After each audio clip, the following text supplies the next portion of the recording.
جس نے سوال پوچھا ہے، سوال تو بہت عمدہ پوچھا ہے اس نے، لیکن جواب دینے میں بہت ہی ہوشیاری سے کام لیا گیا ہے۔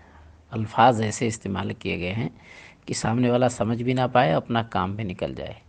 حالانکہ واضح الفاظ میں کہنا چاہیے کہ جائز ہے یا ناجائز ہے، لیکن یہ الفاظ کیا استعمال کیا گیا کہ ایسے شخص کی اذان فاسق ہونے کے وجہ سے مجروح ہے، یعنی ہو تو جائے گی اس کی اذان، لیکن اچھا نہیں ہے اس کے لیے، دینا نہیں چاہیے اس کو، بچنا چاہیے اس کو۔ یہ ہے اس جواب کا مطلب۔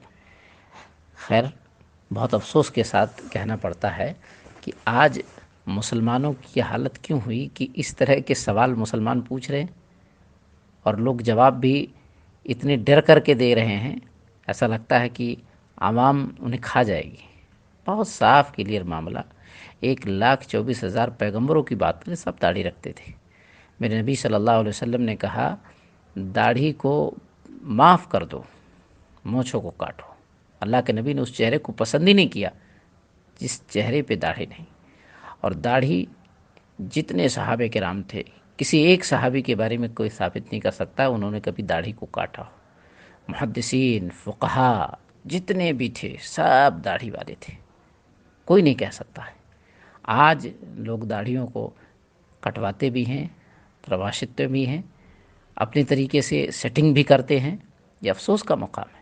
داڑھی معاف کر دیا جائے، معاملہ ہی ختم ہے، لیکن آج لوگوں نے اس کو سمجھا نہیں۔ اب غور کیجئے، اللہ کے نبی صلی اللہ علیہ وسلم نے کہا اس مرد پہ لعنت جو عورتوں کی مشابہت اختیار کرے، اور اس عورت پر لعنت جو مردوں کی مشابہت اختیار کرے۔ اب معاملہ بہت گمبھیر ہے۔ مرد داڑھی چھلوا کر کے نعوذ باللہ عورتوں کی مشابہت اختیار کر رہا ہے، لعنتی ہے، ملعون ہے وہ۔ غور کرنے کا مقام ہے، اللہ کی رحمت اسے ملے گی نہیں۔ نمازیں پڑھے، روزہ رکھے، اچھے اچھے کام کرے، ملعون ہو گیا تو معاملہ ہی اس کا گڑبڑ ہو گیا۔ ہماری اسی طرح مرد ہاتھوں میں کنگن پہن رہے ہیں، کانوں میں بالیاں پہن رہے ہیں، یہ سب ملعون والے کام ہیں۔ عورتیں جن کو مردوں جیسی مشابہت نہیں اختیار کرنی چاہیے، لیکن عورتیں آج مردوں جیسی مشابہت اختیار کر رہی ہیں، بالوں کی کٹنگ میں، جوتے چپل کے پہننے میں، بولی کے اسٹائل میں۔ جس طرح مرد بولتا ہے ایسے عورتیں بھی آج کل بول رہی ہیں، مردوں کے لیے اپنا جملہ استعمال کر رہی ہیں۔ اسی طریقے سے اور بھی دوسرے معاملات میں مشابہت کر رہی ہیں، تو وہ بھی ملعون۔ اللہ کی لعنت عورتوں پہ بھی برس رہی ہے اور مردوں پہ بھی داڑھی چھلانے کی وجہ سے۔ اب غور کریں، آدمی اگر اس حدیث کو گہرائی کے ساتھ پڑھ لے تو اس کا دل کانپ اٹھے گا اور کبھی بھی داڑھی کو ہاتھ نہیں لگائے گا۔ تو شریعت کا یہ حکم ہے۔